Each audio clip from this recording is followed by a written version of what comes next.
Es-tu un entrepreneur du type super occupé? Est-ce que tu préfères les tâches urgentes ou les tâches importantes dans ton business? Connais-tu la matrice d'Eisenhower? Ici Esprit Entrepreneur, épisode numéro 11.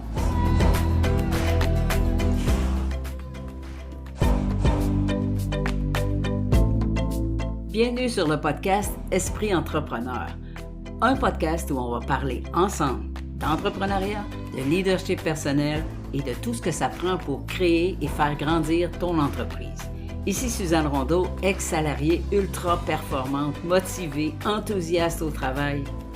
Avant, je donnais tout mon temps pour réaliser le rêve d'entrepreneur de quelqu'un d'autre au lieu de m'occuper des miens.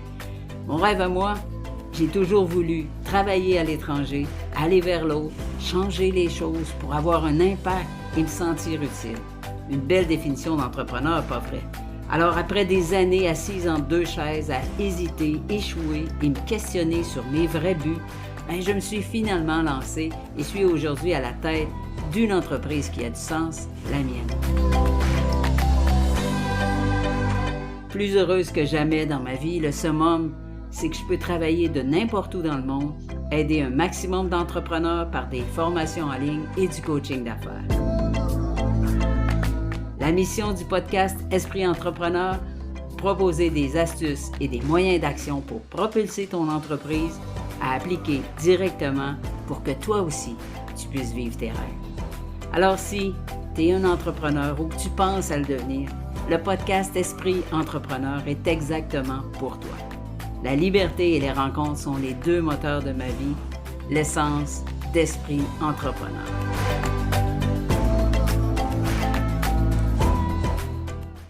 Alors bonjour les leaders et bienvenue sur le podcast Esprit Entrepreneur. Comment ça va aujourd'hui? Comment ça se passe dans ta gestion du temps? Est-ce que tu as mis en place quelques-unes des stratégies dont on a parlé la semaine dernière?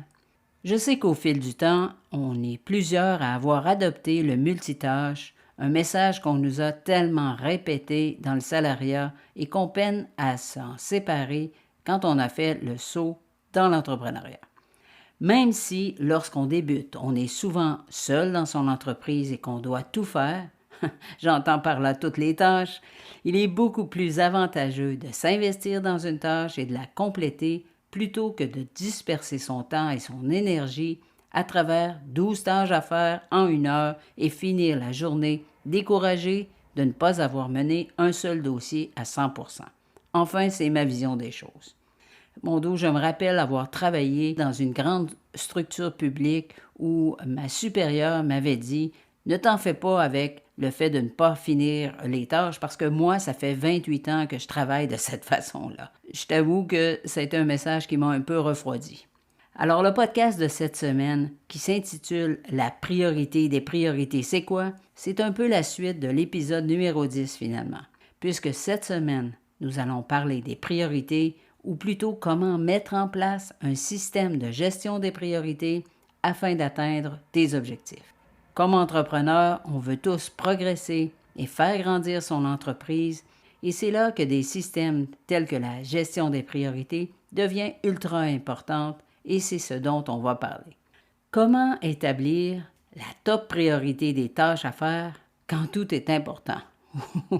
Une majorité d'entrepreneurs pensent qu'ils sont pleinement efficaces, en contrôle et performants parce qu'ils sont toujours occupés. Il y a pourtant une grande différence entre être occupé et performer. Chaque jour, comme entrepreneur, tu accomplis des tâches spécifiques et essentielles à la bonne marche de ton activité. Tes tâches sont organisées en fonction des délais, des échéances et des vraies urgences qui surviennent au quotidien. Pourtant, c'est prouvé que malgré toute la planification qu'on fait au quotidien, le temps accordé aux activités vraiment importantes est souvent très limité dans une journée ou même dans une semaine. Oui, les priorités changent parfois en cours de route, mais le plus important, c'est de s'assurer que les tâches à accomplir sont alignées avec les grands objectifs que tu t'es fixés. Organiser ton travail et appliquer une certaine hiérarchie de ce que tu désires accomplir est essentiel pour atteindre ces objectifs. Établir quelle est ta top priorité demande de réfléchir à une structure qui va servir ton grand objectif. Aujourd'hui, dans le podcast Esprit Entrepreneur, nous verrons ensemble comment établir tes priorités et départager l'important de l'urgent. Chaque jour, dans le feu de l'action, tu vas vivre différentes situations qui se présentent toutes comme des urgences. Alors, afin de gérer et de déterminer quelles seront tes priorités, il faut faire la différence entre une tâche urgente et une tâche importante. Une tâche urgente demande une action immédiate et rapide. Elle est à traiter sans délai, sinon elle peut entraîner des conséquences négatives graves qui pourraient nuire à la bonne marche de ton activité. Ces conséquences sont souvent irréversibles. Ça veut donc dire que sans une action immédiate, tu ne pourras pas revenir en arrière. Pourtant, ce que beaucoup appellent une urgence ne l'est pas toujours. Je te donne un exemple. Tu dois tenir une réunion en ligne avec un nouveau fournisseur qui semble avoir des conditions très avantageuses pour ton entreprise. Et au même moment, tu reçois un message pour un appel conférence avec ton imprimeur au sujet de ta nouvelle pochette de presse. Cet appel conférence est certainement important, mais pas si urgent puisque la recherche de ce fournisseur t'a demandé plusieurs heures de travail pour en arriver à conclure une entente qui va t'aider à réduire tes coûts et avoir une meilleure position dans ton marché. À l'inverse, si ton ordinateur ou ton smartphone fait des siennes et perd le signal de ton Wi-Fi chaque demi-heure, là c'est une urgence pour tenir tes réunions. Voyons ce qu'est une tâche importante maintenant. Très souvent, on détermine qu'une tâche est importante en fonction de l'impact qu'a cette tâche sur tes objectifs et aussi sur la valeur qu'elle peut ajouter à un projet donné. L'importance est déterminée en fonction de ce que tu fais et de comment tu le fais. Si on reprend l'exemple de la rencontre avec ce nouveau fournisseur pour ton entreprise, donc après des semaines de recherche, tu as trouvé un nouveau fournisseur pour ton entreprise et le jour où tu le rencontres enfin, ton dossier de présentation d'entreprise reste introuvable, aucune copie papier ni informatique n'est disponible. C'est là que l'appel conférence avec ton imprimeur prend toute son importance. C'est même essentiel à ta démarche. Ça devient donc une tâche importante, essentielle, qui est en lien direct avec ce que tu veux réaliser, devenir plus concurrentiel sur ton marché et améliorer ton image d'entreprise de marque. On peut donc dire qu'une urgence est très souvent en lien avec ta perception et celle des autres, alors que l'important est vu comme une nécessité, donc quelque chose qui est non négociable. Comment on peut déterminer des priorités? En théorie, ça peut paraître assez simple, mais dans l'action, comment on fait pour déterminer une vraie priorité? Comment on distingue une tâche urgente d'une tâche importante? Pour chaque tâche imprévue, pose-toi ces 3 questions et réponds par un oui ou un non. Première question, est-ce que cette tâche est en lien direct avec la réalisation ou le succès de ton projet actuel? Question numéro 2, est-ce que cette tâche contribue à tes objectifs d'entreprise? Et question numéro 3, est-ce que cette tâche améliore ta performance et ton efficacité? Si tu réponds non à une de ces questions, c'est donc que cette tâche n'a pas l'importance qu'elle semble avoir à première vue. Peut-être alors que tu peux demander à quelqu'un d'autre de s'en occuper. Ou encore, elle peut être planifiée pour être accomplie à un autre moment. Retiens bien ces 3 questions car elles vont t'aider chaque jour à déterminer ce qui est important à traiter et ce qui demande ton action immédiate. Si on allait un peu plus loin, tu as peut-être déjà entendu parler de la matrice d'Eisenhower. C'est en fait une méthode en 4 étapes qui va t'aider à départager les tâches urgentes des tâches importantes. Pour ce faire, je vais te demander de faire un petit exercice. Prends une feuille de papier et trace au centre un grand signe plus. Je vais te laisser un modèle dans les notes de l'épisode d'aujourd'hui que tu pourras imprimer pour t'en servir. Tu as maintenant 4 espaces. Dans la case numéro 1, en haut à gauche, tu vas inscrire toutes les tâches que tu considères comme importantes et urgentes. Ce sont des tâches à faire immédiatement. Dans la case numéro 2, en haut à droite, tu vas inscrire toutes les tâches que tu considères importantes et non urgentes. Ce seront des tâches à faire bientôt. Dans la case numéro 3, en bas à gauche, tu vas inscrire toutes les tâches que tu considères non importantes et urgentes, en te posant la question, est-ce que ce sont vraiment des tâches à faire? Dans la case numéro 4, en bas à droite, tu vas inscrire toutes les tâches que tu considères non importantes et non urgentes. Ce sont des tâches qui ne sont pas à faire.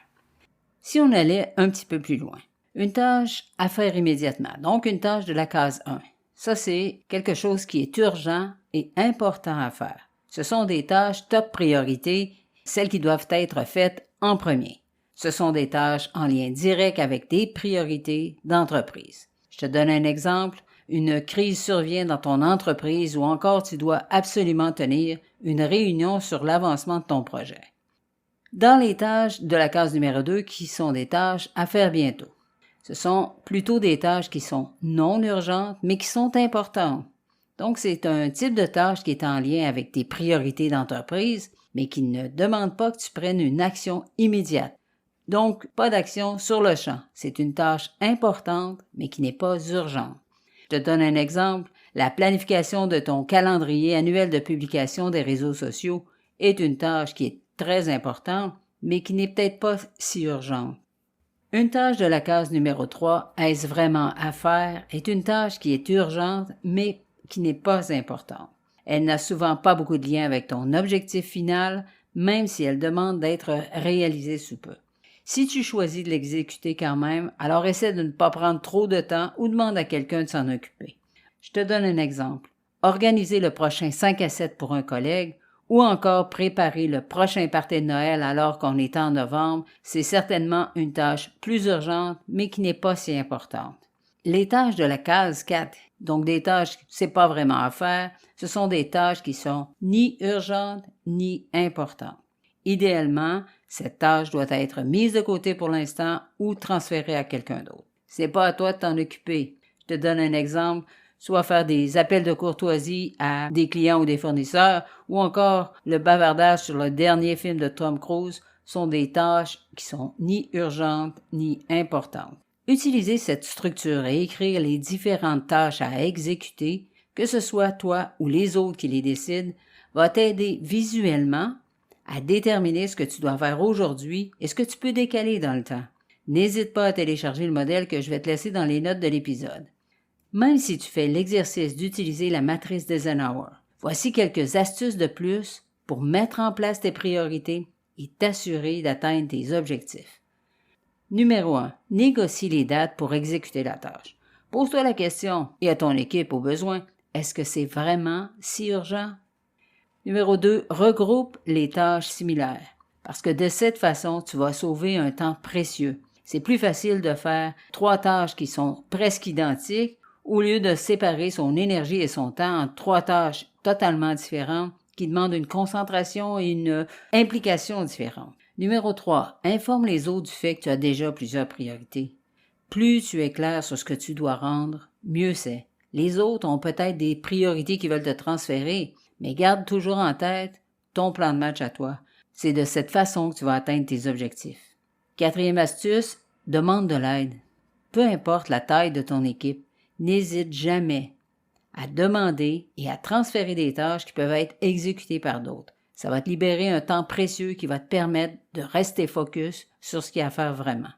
Et la 5e astuce, c'est d'apprendre à dire non. Pour atteindre tes objectifs, pour garder le focus sur tes priorités, celles que tu as identifiées avec la matrice d'Eisenhower, tu devras dire non à d'autres projets, d'autres idées et peut-être à des personnes aussi. Il vaut mieux dire non à quelqu'un si tu sais que tu n'auras pas le temps d'exécuter cette tâche plutôt que de dire oui et de finalement repousser tout juste parce que tu n'as pas su t'affirmer. Dire non te permet de garder vraiment le cap sur tes priorités. Tes priorités restent à la bonne place, là où tu détermines qu'elles doivent être. En résumé, on peut dire que si on ne met pas en place un système pour identifier et gérer des priorités, ce sont celles des autres qui vont s'imposer dans ton travail d'entrepreneur. Tu as tes projets à mener, alors fais en sorte qu'ils gardent la première place. Tu as, en début d'année, certainement formulé des objectifs de croissance et de développement pour ton entreprise. Alors garde le cap sur ces objectifs. Organise ton travail de sorte de garder ta vision. n'hésite jamais à mettre en place des méthodes de gestion de priorité. Sois certain de faire la différence entre l'urgent et l'important et télécharger un exemplaire qui se retrouve dans les notes de l'épisode. Deuxièmement, avec les tâches imprévues, utilise les 3 questions pour connaître la pertinence d'intégrer une nouvelle tâche dans ton plan d'action. Est-ce que cette tâche contribue au succès de ton projet, à tes objectifs d'entreprise ou à améliorer ton efficacité et ta performance? Ensuite, négocie les échéances afin de garder le cap sur tes vraies priorités. Regroupe les tâches similaires, demande de l'aide et délègue, et surtout apprends à dire non. Bien sûr, tu n'es pas obligé d'utiliser toutes ces stratégies en même temps. La gestion des priorités en entreprise est essentielle pour progresser et accélérer ta croissance. Le chaos n'est pas souvent la meilleure tactique pour avancer. Et comme disait Eisenhower lui-même, les choses urgentes sont rarement importantes. Les choses importantes sont rarement urgentes. Alors sur ce, je te souhaite une excellente semaine. Nous sommes maintenant rendus à la fin et si tu as aimé cet épisode, alors je t'invite à le partager autour de toi. Tu peux envoyer un message texte à un ami parce que mon but, c'est d'aider autant d'entrepreneurs que je peux dans la création et la gestion de leur entreprise. Parce que plus on partage, plus on grandit. Yes! Merci de ta présence aujourd'hui sur le podcast Esprit Entrepreneur. Ça a été un réel plaisir. Je te souhaite une magnifique semaine. Ciao!